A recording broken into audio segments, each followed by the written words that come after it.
அவன் பாராளுமன்றத்தில் கேட்கிறான், முஸ்லீம்களுக்கு நாங்கள் வந்து நல்லது செய்ய போறோம். எப்படி முஸ்லீம்களுக்கு நல்லது? அதுதான் இருக்கிறது.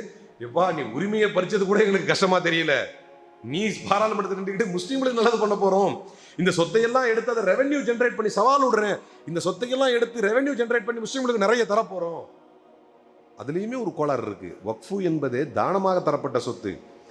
இருக்கிறதுலேயே வக்ஃபுடைய சொத்துக்கள் இருந்தால் வருமானம் குறைவாக வரும். அப்போ அதில் எப்படி நீ ரெவென்யூ ஜென்ரேட் பண்ணுவ? அதுவுமே தப்பு. அதை யார் செய்யறன்னு சொல்றது? அது யார் செய்யறாங்களா? இந்த அரசு. அது அதே மாதிரி முஸ்லீம் பெண்களை நாங்கள் வந்து உள்ள கொண்டு வர போறோம். போரா, அகா கானி, ஷியாக்களையும் ஒரே வக்ஃபு போர்டுக்குள்ள கொண்டு வர போறோம். இப்போ இனிமே வக்ஃபு போர்டுக்குள்ள அவர்களையும் உள்ள கொண்டு வர போறோம். முஸ்லீம் பெண்கள் பாவம் இல்லையா?